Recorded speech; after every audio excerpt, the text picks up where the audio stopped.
grocery store. And he and his wife worked in that. And he's just continued to learn his English. It was a small building, just a little wooden structure, and he built the larger store, the brick store, in 1927.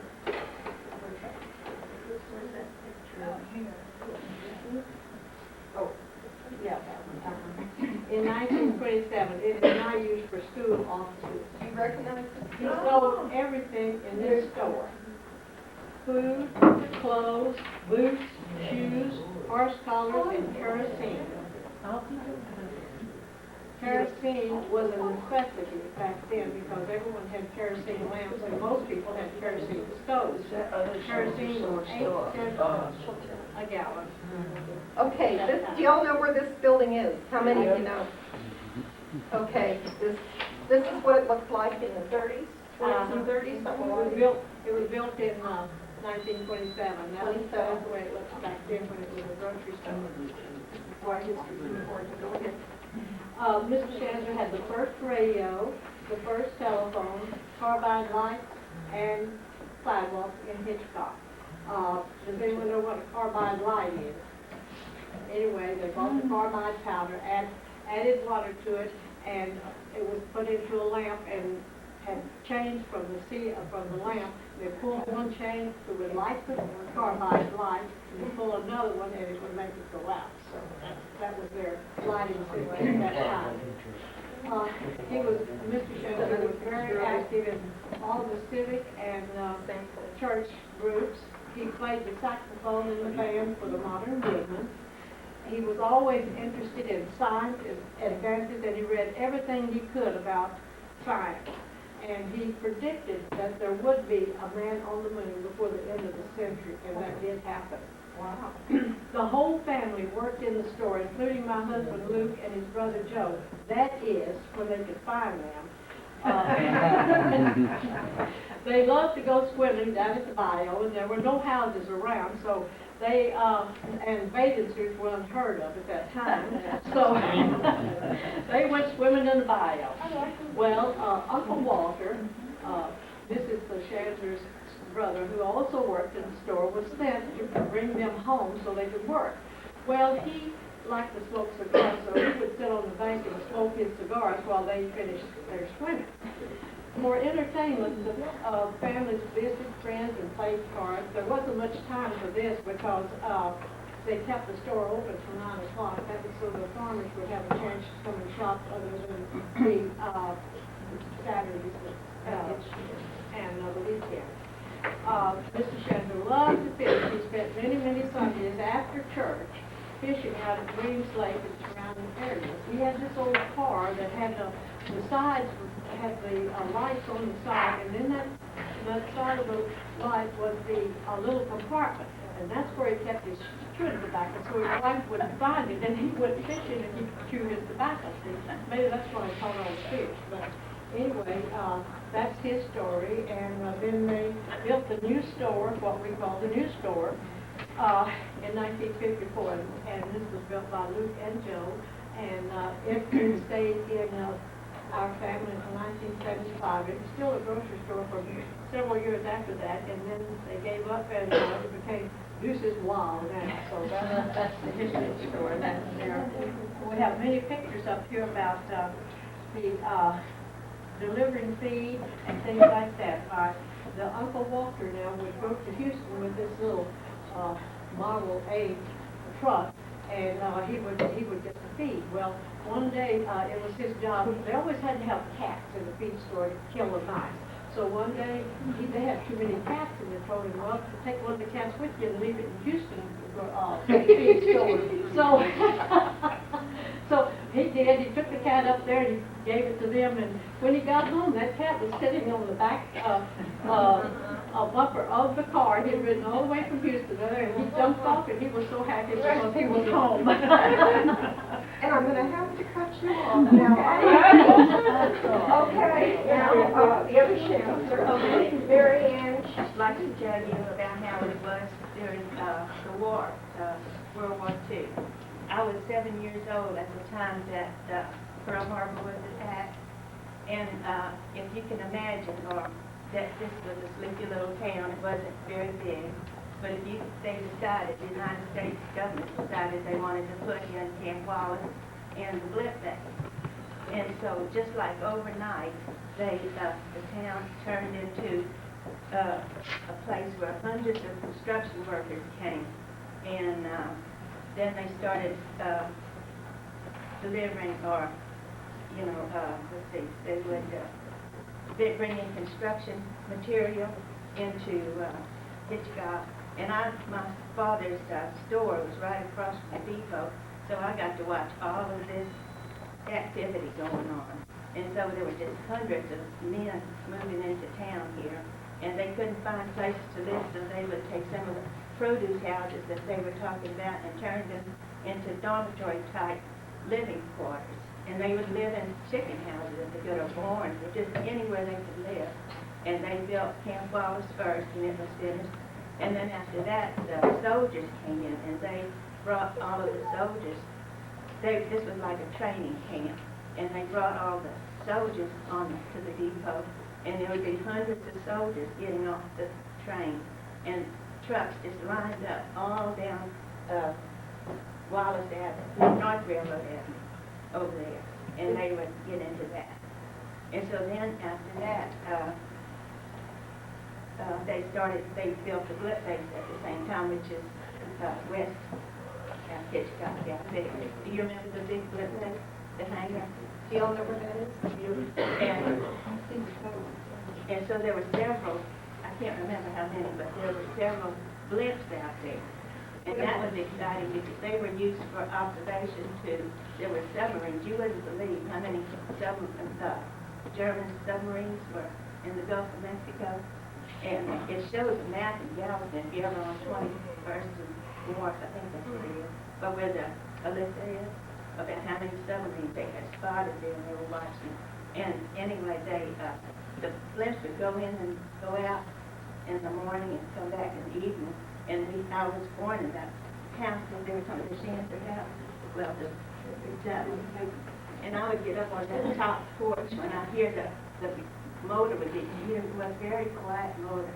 And I would go and run upstairs to look, and it was, you could almost see the men in the observation part of the thing, you know, lamps, you know, and so they'd come in and they were out all day observing.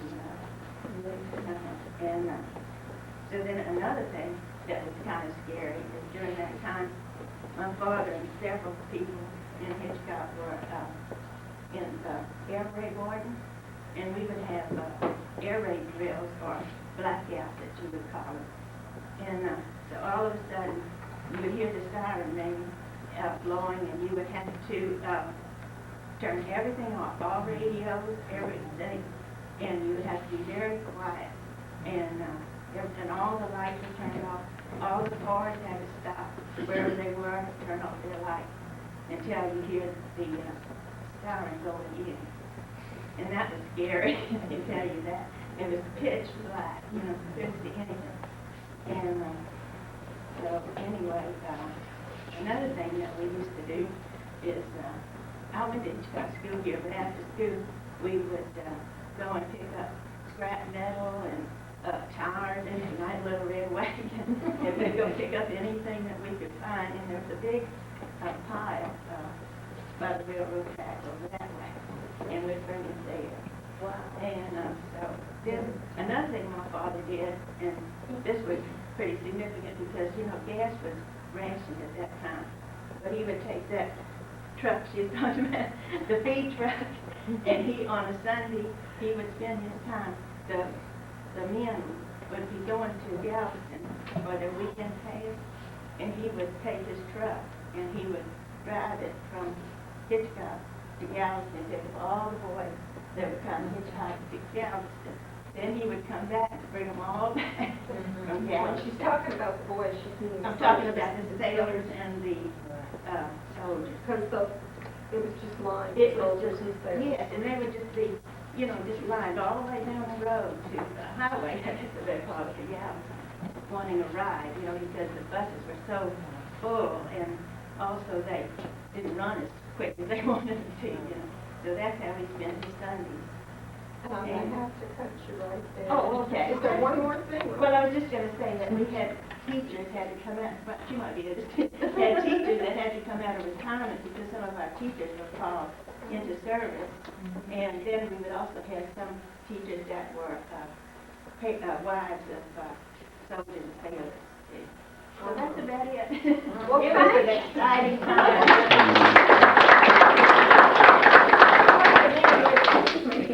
Lovely to stop, but it's time for Mr. Robinson. Good morning. Just to add on about the blimp, when they go out over the Gulf of Mexico, they take a box of homing pigeons with them. If they would see something, they couldn't be on the air to radio it back. They would put a note on the pigeon's leg, and it'd come back to the blimp base. And there's one of the streets out in the blimp base now is named Pigeon Drive, where there's an old foundation where they used to house them. When did they finally tear down the hangars? Because I remember I remember you could see them coming across the causeway from Galveston. You could see the hangars over there. I think, gee, even when I was in high Well, school. in 1960, after Hurricane Carly, it sustained a lot of damage. And so that's when they tore them down? Probably 61, 62. And the pillars that are still there, Mr. Meekum was the owner of the property at the time. He tried to use dynamite to tear them down, and all you can see is little cracks in the concrete. And those were the posts that let the doors go back and forth. Okay, what I'm here for is to talk about my grandfather, William Sheldon Robinson. Was born in Hannibal, Missouri. He came to Texas